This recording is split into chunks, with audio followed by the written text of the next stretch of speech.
Olá, sejam bem-vindos a mais um episódio do podcast da Triad Studio. E hoje eu tenho uma surpresa. Hoje nós vamos falar um pouco da área da medicina e eu trouxe o Dr. Adolfo Gabriel.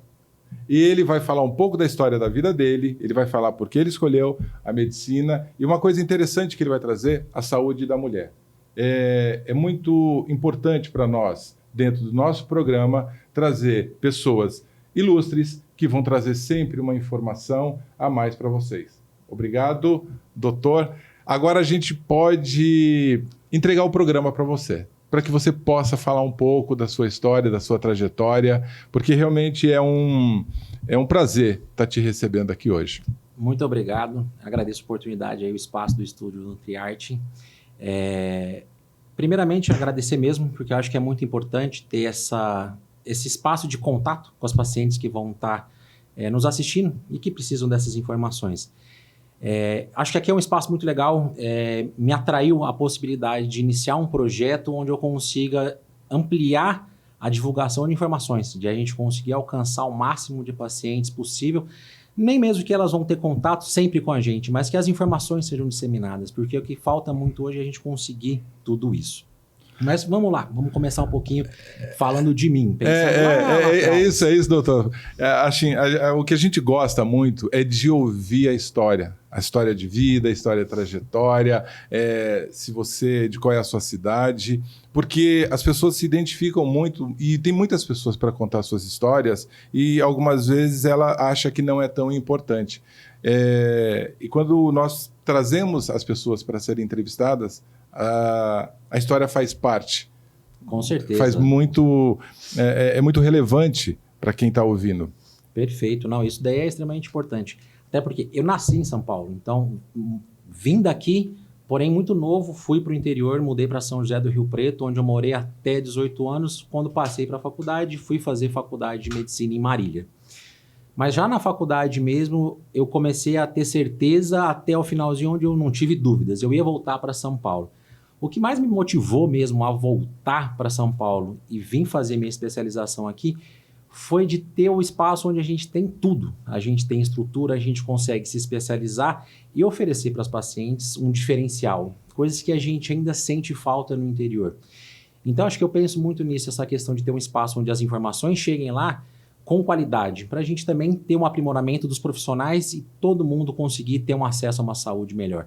Então, enquanto eu estava na faculdade, demorei até decidir mesmo o que eu iria fazer. Eu sempre gostei muito de cirurgia, então era uma área que me atraía muito mais, mas a cirurgia geral não era uma coisa que me buscava muito naquela época. Então, quando eu tive contato no internato do 5º para o 6º ano com a ginecologia mesmo, eu percebi que era o que eu queria fazer. Então, aí quando eu vim para São Paulo já era decidido.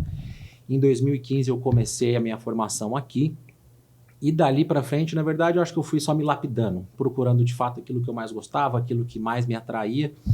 E hoje eu mantenho o foco nas duas partes. Eu gosto muito de obstetrícia, então eu mantenho o atendimento também, mas eu gosto muito da cirurgia. Então eu me especializei em cirurgia ginecológica na parte de laparoscopia e esteroscopia, que é onde a gente tem aquela questão do maior refino, é o maior investimento que existe para a gente conseguir oferecer com a qualidade mais alta possível um tratamento para as pacientes. Então isso tudo eu acho que foi me moldando. A questão de sair de São Paulo, perceber o tanto que aqui ainda era diferenciado em relação ao interior e o desejo de voltar e retornar e voltar aqui para essa cidade. E hoje já estou estabelecido aqui, daqui não saio mais. E é interessante o doutor trazer essa questão da medicina minimamente invasiva. E eu vejo que é um tema que te atrai. Eu vejo alguns conteúdos, já assisti alguns conteúdos. Eu não sei se o doutor já é professor, mas a forma que você traz o teu conteúdo ele é bem didático. Você tira muitas dúvidas. Então, poderia falar um pouquinho dessa importância, desse avanço cada vez maior? A gente tem os robôs trabalhando, são os especialistas, os médicos à distância. A questão da medicina minimamente invasiva, cirurgia minimamente invasiva, quais os benefícios? Perfeito. Pensar na cirurgia mini-invasiva começou lá no final da década de 80, 90. Então, os primeiros profissionais aqui no Brasil muitas vezes foram para a Europa, depois dos Estados Unidos para poder se aprimorar, ter os primeiros contatos e trazer tudo isso para cá. Então hoje a gente já consegue pegar ela num outro patamar, onde ela já está bem estabelecida e a gente está participando do processo ainda de refino dessa especialização. E o que tem de inovação ainda mais também é a questão da cirurgia robótica. Então, quais são as vantagens que a gente consegue oferecer para paciente mediante a isso é a questão de a gente oferecer uma cirurgia que geralmente tem um tempo de cirurgia menor, um risco de sangramento e de infecção menor, o tempo de internação pós-operatória e de recuperação para paciente é muito melhor. Então, com uma cirurgia altamente eficaz, onde a gente tem um campo de visão extremamente adequado, as pacientes saem satisfeitas da parte estética e também da parte cirúrgica propriamente dito, para voltar ao estilo de vida normal, elas não terem restrições, não terem desconfortos e nem receio com o próprio corpo depois de terem sido submetidas a uma cirurgia. E essa parte é uma parte que está avançando a cada dia. Se a gente não está ali ligado, buscando se atualizar, uma hora você está para trás. Então a gente tem que estar sempre isso. Eu acho que talvez é aí que vem essa parte que você falou. Eu gosto muito de ensinar, eu gosto muito de ter esse contato. Eu tenho contato com residentes até hoje, então consigo transmitir para eles as informações, tentando passar o conhecimento, que é aquela coisa, nós não somos mestre de nada, nós não dominamos tudo, mas a gente está sempre buscando melhorar. E o que a gente melhora, a gente também quer passar para os outros. Então, acho que isso é o que mantém a gente sempre mais ligado em tudo isso no dia a dia.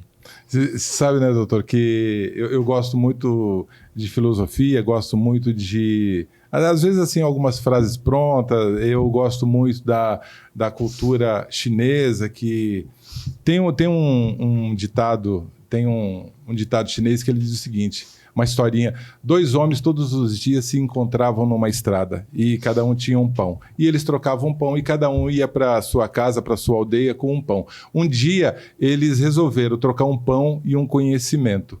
E aí cada um foi embora para casa e com mais um conhecimento. Eu acho que quando, doutor, eu vejo que a sua preocupação com a saúde da mulher, através da informação, primeira coisa, informação. Eu vejo que o doutor tem passado muita informação, tem gerado muito conteúdo. E essa história de estar ali com o residente, não é porque ele está começando, mas às vezes ele tem uma sacada, ele percebeu algo que quando soma com o teu conhecimento, isso amplia muito. Eu acho que são 2 coisas, né? Esse cuidado com a saúde da mulher, gerando muita informação, e essa preocupação de estar muito com o residente também, para trocar mais ideias. Você poderia falar um pouquinho desses 2 assuntos? Olha, eu vou começar até pensando um pouco lá para trás ainda, na época da época de colégio para cursinho, que ali foi a época que eu ainda comecei a dar aula naquela época ainda, ajudando algumas pessoas que precisavam ali, não conseguiriam às vezes um professor particular, e eu no cursinho ainda comecei a fazer isso. Então eu já gostava naquela parte de poder ajudar, de transmitir um pouco de informação dessa questão. Então mantive isso na faculdade, depois na época de residência, e hoje eu acho isso legal justamente porque a gente consegue passar para os residentes um pouquinho do nosso dia a dia da experiência. E não só a experiência, porque o que a gente tem que passar para eles de fato são as coisas teóricas, o que importa da literatura para eles poderem estar cientes do que é o primordial, o que é o recomendado, as condutas padrão ouro, as coisas que são realmente eficazes, que são as primeiras linhas de tratamento. O que eu acho legal de fato é porque eu tive isso na minha época, eu tive excelentes professores na minha formação, tanto na ginecologia e obstetrícia como na minha especialização da laparoscopia e da esteroscopia. E eu acho que você guardar isso só para você é uma coisa que não dá. Não tem como você ser individualizado dessa forma. Você tem que transmitir para os outros. A gente não vai ficar aqui para sempre. Então, se a gente não transmitir, não passar para o próximo, a gente não dividir essa questão, a gente não consegue. A gente para o mundo e aí tudo fica ali estagnado. Eu acho que o principal é isso. Eu tive uma boa formação com excelentes profissionais. Sou muito grato por isso e espero que eu também consiga ajudar muita gente fazendo isso. Eu acho que é o principal que a gente pode contribuir na área da medicina. E a questão de levar essa informação para a mulher, né? Com relação ao parto, com relação ao uso do DIU, com relação a questão, o nome acho que é laqueadura, né? Quando ainda fala, né? A mulher não quer mais ter a gravidez. Fazer a ligadura das trompas. Ligadura das trompas, como falavam antigamente. E eu percebo que tem muita desinformação. E eu vi no doutor um carinho, um cuidado de primeiro levar essa informação. assim, abertamente para todos que querem. E isso traz uma tranquilidade. Eu vi uma postagem sua que você fala, inclusive, até da lei, né? A lei mudou um pouco, facilitando. Antes parece que as mulheres... Olha, é quase medieval, né? Falar que só pode se o marido autorizar. Então, eu queria que falasse um pouquinho desse carinho, desse cuidado de levar informação para a mulher. Se quiser falar um pouco dessa lei, eu achei interessante. Perfeito. Acho que é um tema super relevante. Primeiro, pensando nas mulheres mesmo, elas têm várias e várias conquistas que já foram até hoje, mas a gente tem muita coisa ainda, né? Pensem em lugares ainda que não têm acesso à informação adequada, mulheres que ainda não conseguem estudar, precisam ficar em casa, vão ajudar na família. E a gente tem que estar aqui, na verdade, para transmitir essas informações. Então, é para a gente alcançar todo o público, desde a classe mais baixa até a classe mais alta, para a gente transmitir essas informações. Então, eu acho isso muito importante.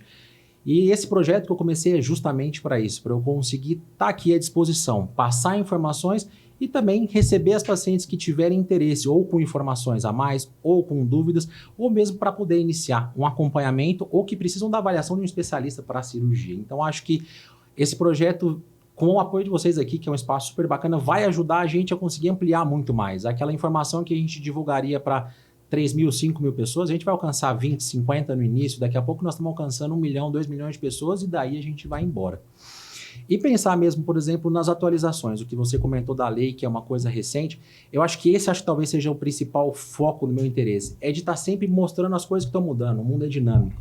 Então a lei mudou agora, em março de 2023, que a gente começou a ter essa liberdade, vamos falar assim, para a mulher, onde já era um direito para ser sempre dela e não era.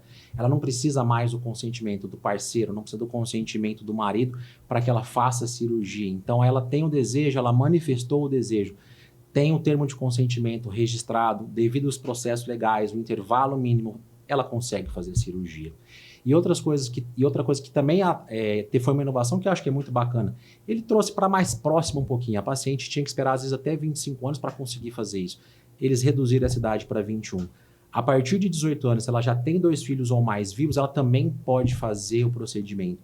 Então, a mulher já tem o direito da escolha, ela já tem a maturidade. Por que ela tinha que esperar isso? Ou por que ela tinha que esperar um homem autorizar junto ao procedimento? Não fazia sentido. Então, hoje, eu acho que essas conquistas são relevantes. Tem muito receio ainda hoje em dia, muita gente para oferecer às pacientes, ou às vezes que se recusam. É um direito da paciente, se ela está decidida a isso e respeita todos esses trânsitos legais, a gente está ali para ajudar. Você tem que estar ali para poder oferecer, de fato, aquilo que ela tem o direito a escolher. Então isso é super bacana, é uma coisa que a gente consegue transmitir para elas. É seu direito. Se você tem interesse, vem aqui. Se você tem dúvida, vem aqui. Eu converso com você. Tem outro método para a gente te ajudar. Tem outra coisa para a gente poder te esclarecer.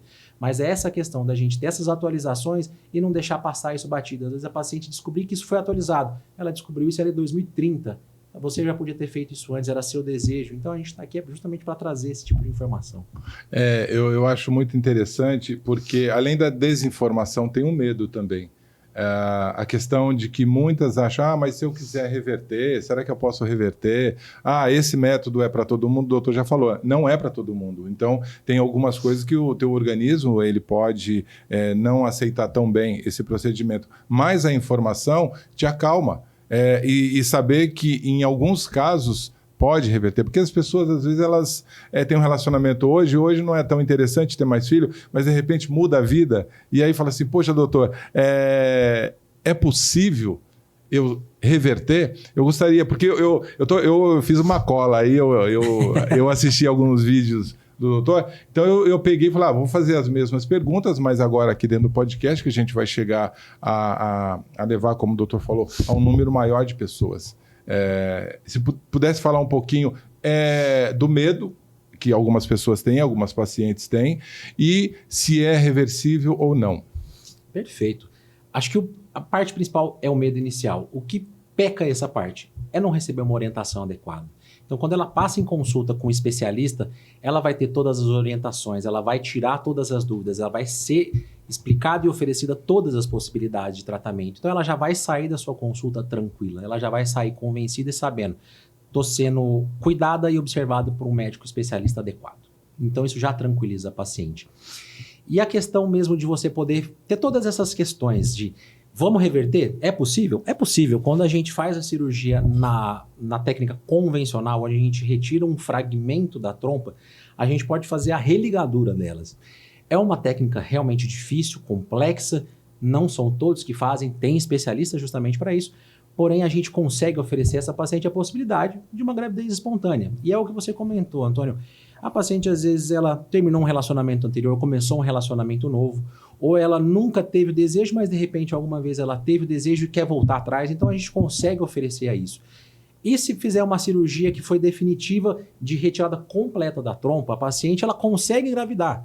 Não espontaneamente, mas você consegue oferecer as técnicas de reprodução assistida. Então, junto com um colega infertileuta, você trabalha em conjunto com essa paciente para conseguir também chegar no desejo de uma gravidez, se esse for o desejo dela. Então, uma orientação adequada, explicando tudo isso para a paciente antes e também oferecendo essas possibilidades depois, você garante que ela vai estar tranquila e ciente do que ela está decidindo. É interessante, né, que eu não sou mulher, mas eu estou tranquilo com a informação.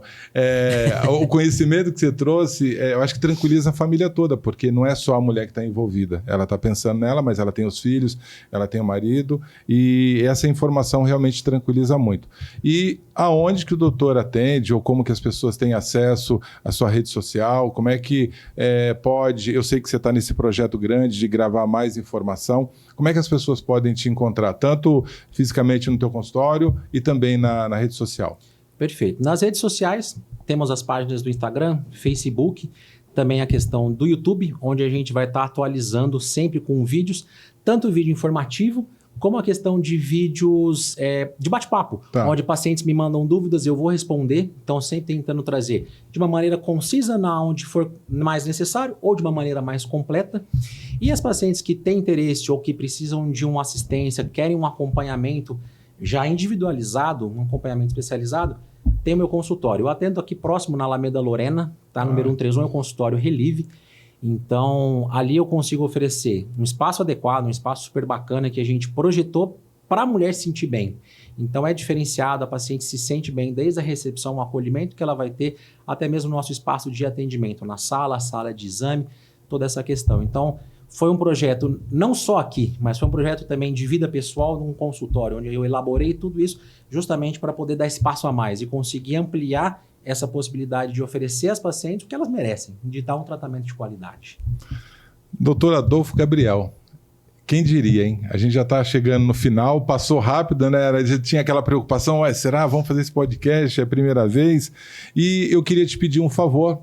Primeiro, aliás, são 2 favores, né? Que essa conversa continue outro dia. A gente marque um outro podcast com alguns assuntos que vão trazer mais informação. E se você pudesse deixar uma informação, tanto para as mulheres, suas pacientes, para os residentes, para quem está indo para a área da medicina, para a área da especialização, e você tem aí a câmera toda sua para que você possa deixar a sua mensagem final. Primeiramente, eu queria agradecer o espaço aqui do Triarte Studio, tá bom? Foi extremamente bem recebido, foi muito bacana, uma experiência nova e que surpreendeu de fato. Assim, a gente chega aqui naquele nível de tensão extremamente alto, o medo que você falou, e aos poucos a conversa vai rolando e a gente se sente à vontade. Agora falando para vocês, mulheres, sou especialista em ginecologia e obstetrícia, especialista também em cirurgia ginecológica, por laparoscopia e por esteroscopia. E a partir de agora, eu vou estar sempre trazendo conteúdos relevantes, atualização importantes, por meio das redes sociais, Instagram, YouTube, Facebook. Então, se você tem interesse, tem alguma dúvida, comenta nas publicações, segue, compartilha para que essas informações alcancem um público ainda maior. E se o seu interesse é por um acompanhamento especializado, passe comigo, marque uma consulta, ali a gente vai conversar, eu vou te acompanhar, eu vou entender a sua necessidade e te ajudar no que você precisa para te oferecer o melhor tratamento e acompanhamento possível. É isso aí, eu queria agradecer novamente porque o espaço é ótimo e com certeza nós estaremos aqui, não mais uma, mas várias vezes juntos aí. Ok. Doutor Adolfo Gabriel, eu tenho que agradecer essa presença jovem. É muito legal, a gente sempre imagina um médico especialista com mais idade, mas eu acho que tudo é a busca do conhecimento e a melhora contínua. E hoje a gente sentiu e tem um amigo que vai te trazer muita informação. Muito obrigado pela audiência e quem sabe a próxima história é a sua.